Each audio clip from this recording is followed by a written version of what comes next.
Russia just pulled off something no one saw coming. They struck oil, a lot of oil, in a place the world never even thought to check. And not just a little. We're talking 50 billion barrels of black gold, buried deep beneath an African country that most energy giants had completely overlooked. Now you're probably wondering, where exactly did this happen? And what is Russia even doing there? Let's break it down. Way out in the dry, sun-scorched lands of the Sahel, in a place more famous for cotton than crude, something unbelievable just happened. The country, Burkina Faso, a landlocked nation that most oil companies skipped right over for decades. No one expected oil here. No famous drilling spots. No rumours of underground treasures. No billion-dollar rigs on the horizon. Just dust, heat, and hardship. For years, global giants like Shell, Exxon, and Total focused on places like Nigeria and Angola. Burkina Faso? Too risky, too poor, too far from any port to make the math work. But while the rest of the world passed it by, Russia had other plans. See, back in Moscow, things were getting tense. Sanctions were biting hard, and the Kremlin needed a new playbook. So instead of sending in tanks, they sent in teams, engineers, scientists, and drillers.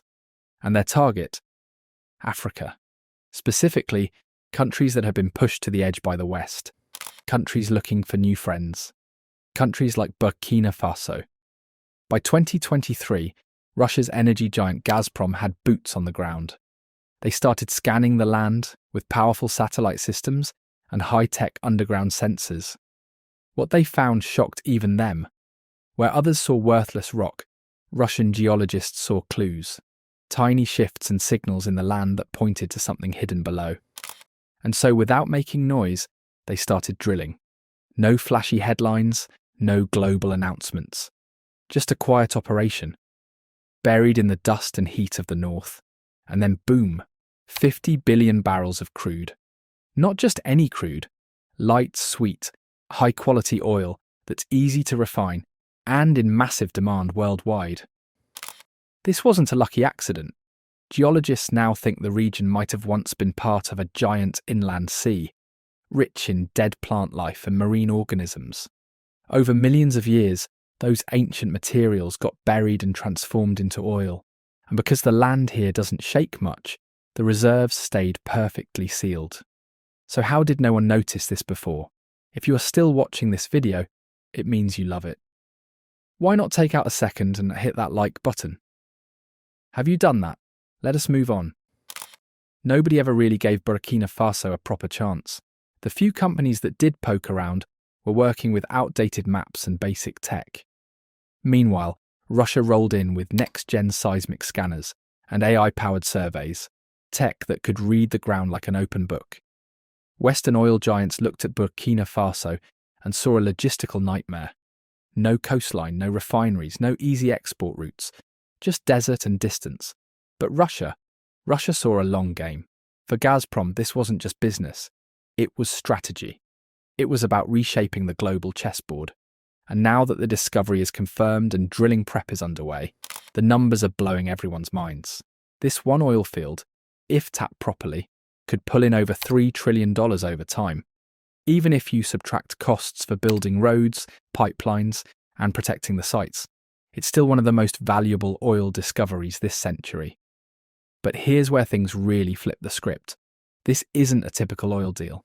There's no Western CEO doing a press tour, no IMF team writing conditions into contracts. This entire operation is being backed by a country under heavy sanctions, Russia, and run in partnership with a military-led African government that's thrown out the old colonial rulebook. This isn't just about fuel. It's about influence. This oil is powering more than engines.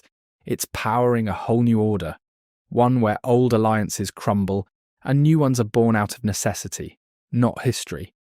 But despite the fanfare, not a single barrel has flowed. Yet. Traoré and his government made a bold promise that this oil won't become another curse, that it won't just vanish into offshore accounts or be auctioned off to the highest foreign bidder. They say it'll build hospitals, roads, schools, futures. They say it'll change lives. But history has heard that before. We've seen this movie play out in Venezuela, in Angola, in Iraq. Riches discovered, fortunes promised, only for hope to be buried under corruption, war, or foreign control. So the real question now isn't just how much oil is there, it's who gets to decide what happens next. When the news of this 50 billion barrel jackpot broke, the reaction in Western capitals wasn't, "Is this real?" It was, "Who's in charge?" And the answer hit like a thunderclap. Not France, not the US, not the IMF, Russia. This wasn't announced through a flashy press conference or some cozy G20 summit. It became clear through silence and presence. One power stepped back, another stepped in. To understand why, you've got to zoom out from the oil rigs and look at what's been brewing for years in West Africa. Burkina Faso used to be one of France's closest allies in the region. French troops were based there. French companies ran the show in finance, construction, even telecoms. French diplomats had the president on speed dial. Paris treated the place like its personal backyard, but under that surface was resentment, a slow burn that eventually exploded. More and more Burkinabe citizens felt like France's presence wasn't partnership, it was ownership. Military operations like Serval and Barkhane, sold as anti-terror missions, didn't seem to make people any safer. Jihadist attacks were rising, villages were still burning, and Western aid, it always came with strings that tied Burkina Faso's future to someone else's agenda. So when Captain Ibrahim Traoré took control in 2022, this wasn't just another military coup. It was a clear and deliberate rejection of the past, a clean break from France, its influence and everything it represented. But Traoré didn't just torch the old playbook, he rewrote it. And page one? Find new allies, ones who wouldn't lecture him about democracy or impose rules with every handshake. Enter Russia. At first, Moscow didn't make a grand entrance. There were no red carpets or flashy announcements. Just whispers in the corridors of power, private security consultants, quiet meetings, unfamiliar faces arriving without much notice. Russia didn't need fanfare. They knew how to move in the shadows, and Traoré liked that. He wasn't looking for press coverage, he was looking for control. And he found a partner that offered exactly that. No lectures, no strings, just support. The shift didn't come all at once, it came through a series of bold, unmistakable moves. First, Traoré pulled the plug on Burkina Faso's joint operations with the French military. Then he cracked down on French NGOs and kicked out reporters. And when the French ambassador got accused of meddling in internal affairs, Traoré didn't just scold him, he gave him the boot. Publicly, loudly. That was the moment everyone realised France wasn't just being pushed to the side, it was being shown the door. By the time the last French troops packed up and left, the message was loud and clear. Burkina Faso wasn't France's playground anymore, and who was waiting to take its place? Russia. In 2023, Moscow reopened its embassy in Ouagadougou for the first time in over 30 years. This wasn't just a consulate, it was a power move, a declaration. Then came the cooperation missions. Russian military instructors, low-key but effective, started training Burkinabe forces. Gear was delivered, strategies were shared, Russian was added to the curriculum in elite training schools. And while the public focused on soldiers and speeches, Gazprom was already behind the scenes, quietly sealing deals for exclusive drilling rights in the north. So when the oil was finally discovered, Russia wasn't arriving at the party. They were already sitting at the head of the table. But why would Traor, a young revolutionary leader, place that much trust in a country like Russia? Simple. It wasn't about shared beliefs, it was about leverage. France showed up with rules, Russia showed up with respect. France wanted democratic reforms, anti-corruption watchdogs, elections on a tight timeline. Russia said, run your country your way, we'll still do business. To Traor, that was the offer of a lifetime. While the West was busy labelling Traor's government a military junta, the Kremlin saw something else entirely, a useful ally in uniform, a young leader who didn't blink at the word coup, and more importantly, someone willing to work outside the Western playbook. For Traoré, that kind of partnership wasn't just convenient, it was critical. He was still solidifying his hold on power and didn't have time to play politics with diplomats who wanted press conferences and promises. He needed backing, fast, and Russia gave it to him, no questions asked. But this wasn't just about politics, it was about what each side needed. Russia, hammered by sanctions and isolated from major energy markets, needed new ground to stand on, literally and symbolically. Finding oil in Burkina Faso wasn't just about profits, it was a message. A former French colony turning away from Paris and shaking hands with Moscow? That's a geopolitical mic drop. For Burkina Faso, it was about more than alliances. It was about survival. With French troops gone and extremist groups tightening their grip in rural areas, the country needed a new source of military support. Russia didn't show up with lectures about human rights or reform checklists. They showed up with drones, trainers, and ammo. And here's the part most headlines miss. This shift wasn't just happening in government halls. Ordinary Burkinabe citizens, especially in the cities, had been growing tired of France's double standards long before Traor came to power. They saw Western powers fighting terrorism with one hand and cozying up to corrupt officials with the other. It didn't feel like help. It felt like control. So when Russia stepped in, it wasn't seen as replacing one master with another. It was seen as pressing reset. A clean slate, no lectures, no strings. And then the oil story dropped. 50 billion barrels. It was the ultimate plot twist, and it fit perfectly into this new chapter Traoré was writing. Suddenly Burkina Faso wasn't a crisis zone or a forgotten outpost. It was a frontier of potential. And the decisions about what to do with that oil, they wouldn't be made in Paris, they'd be made in Ouagadougou, and, increasingly, in Moscow. But friendship and sentiment can only go so far. Now comes the real test. What do you do with that kind of wealth? Who gets to touch it first, and how do you make sure it doesn't all disappear into the pockets of a few? Because now, with oil confirmed and alliances set, the vision is starting to come into focus. We're not just talking about pipelines and refineries. The plan goes bigger. Picture highways slicing across deserts, entire cities rising from the sand, infrastructure that connects villages to factories, ports and borders. They're not calling this oil discovery a jackpot. That's too short-term, too greedy. They're calling it a beginning. Traoré and his team are pitching a future where oil is just step one, where Burkina Faso doesn't become another petrostate, it becomes a launch pad for something greater. And interestingly, the inspiration for that dream isn't coming from France. It's not even rooted in Russia. It's coming from the east, from skyscrapers in the sand, from the shimmering towers of Dubai.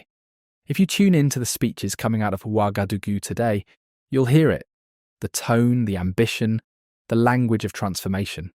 What Traor and his government are trying to build draws from a familiar success story. Dubai, a city that started as a sleepy port town and transformed into a global powerhouse. Not because it had endless oil, but because it used its oil smartly. Dubai didn't hoard its crude. It flipped it into airports, skylines, and tech hubs. It used oil as fuel, not just for engines, but for ambition. That's the playbook Burkina Faso is now borrowing from. Here, oil isn't the destination. It's the launch pad. Behind closed doors, Traoré's administration is sketching out a roadmap that spans decades. Not just projects, but ownership. Under the deal cut with Gazprom, Burkina Faso isn't just collecting royalties. It's buying into the game, literally. Reports say the state is securing shares in the entire downstream chain, refineries, transport networks, and storage. That's a massive break from the usual setup in Africa, where foreign companies drill, export, and leave the host country with scraps. But this time, the goal is to keep the value at home.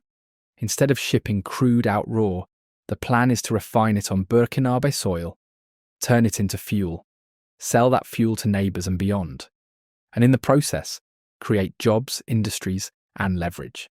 The government has already laid out plans for 3 major industrial corridors. One stretches north toward Mali, another east to Niger. The third runs south, straight to Ghana. Each corridor acts like a highway for opportunity. Refineries, railroads, cities in the making. And these aren't just oil towns. The vision includes smart housing, new schools, solar-powered factories, and digitally connected trade zones. Oil is being used to jumpstart renewables, not compete with them. Solar grids will feed the industrial zones, helping power the very future oil is funding. Even the country's biggest weakness, being landlocked, is being flipped. Traoré's planners want to turn that into a strength. If you're at the centre of everything, you can become the hub. The place goods move through, not just past. And yes, people are sceptical. Western analysts look at Burkina Faso and see the usual checklist: fragile government, security threats, low GDP. To them, this kind of ambition sounds like fantasy. But Traoré, he's betting on that doubt. He's using it. Because while others dismiss, he's pushing forward with a completely different approach to growth. No more IMF waitlists, no more pleading for foreign aid, no more crawling through red tape for development loans with interest rates designed to keep you down. If the West won't build with them, Burkina Faso will do it with whoever will. Russia, China, private players, or alone. And oil is just step one. In just 12 months, Burkina Faso has flipped the script. The country isn't just sitting on oil, it's rewriting how every resource is handled. From gold to grain, contracts have been torn up and rewritten. Foreign mining companies have been called back to the table. New national corporations are springing up, not just to mine or drill, but to manage, refine, and trade. The oil discovery isn't the main act, it's the fuel for something bigger. Take the state-run development bank that's being rolled out. Its mission: pour capital directly into local businesses.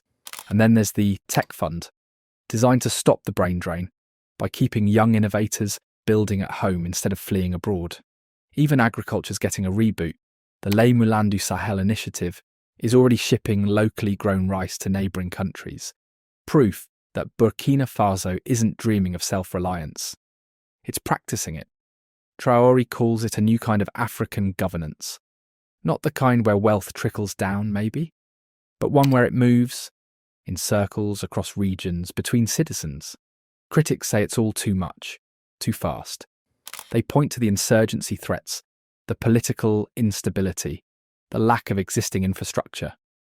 How can a nation with so many obstacles become an economic power in 10 years? But that's where they miss the real shift, the mindset. This isn't a government begging the world for patience. This is a government calling its people to build, to create something for themselves with their own hands. And to prevent the all-too-familiar story of corruption, they're putting safeguards in place. Digital tracking systems are already being tested to monitor every oil dollar. Interactive dashboards are being rolled out so citizens can see, in real time, how revenue is used, what roads are built, which communities benefit, and how much oil money is actually hitting the budget. If it works, and that's a big if, Burkina Faso won't just be drilling oil, it'll be injecting credibility into its public institutions, investment into its economy, and confidence into a population that's been sidelined for far too long. They're not trying to become the next Nigeria. They're aiming to become the first Burkina Faso, on their own terms, but the bolder the blueprint, the bigger the backlash. And it's coming. From foreign companies quietly lobbying against the changes. From international donors suddenly concerned about governance. From whispers of sabotage in faraway capitals. Still, Traoré isn't flinching. Because for him, this isn't just about pipelines or refineries. It's about setting the record straight. For decades, Burkina Faso was treated like a tool. Used, discarded, ignored. Its resources were taken. Its people were left behind. And in exchange, empty promises and cycles of foreign dependency dressed up as aid. But now, that chapter is closing. Traor isn't just running a government, he's correcting history. He wants the wealth in the ground to belong to the people who walk on it. No more shady contracts. No more handouts with hidden agendas. No more deals that benefit everyone but the Burkinabe. And he's not slowing down. Not for diplomats. Not for headlines. Not even for the threats he knows are lurking. Because this is no longer about politics. It's about dignity. It's about sovereignty. It's about legacy. Traoré is staking everything on one idea, that Burkina Faso's future will be built by Burkinabe hands. Not Western hands, not consultants, not colonizers. Burkinabe. So what do you think? Will Traoré stay the course? How long will it take before Burkina Faso becomes what it envisions? Can any foreign power truly stop what's already in motion? Tell us in the comments. And if you want more videos like this, stories the mainstream won't tell, subscribe to our channel and hit that bell icon.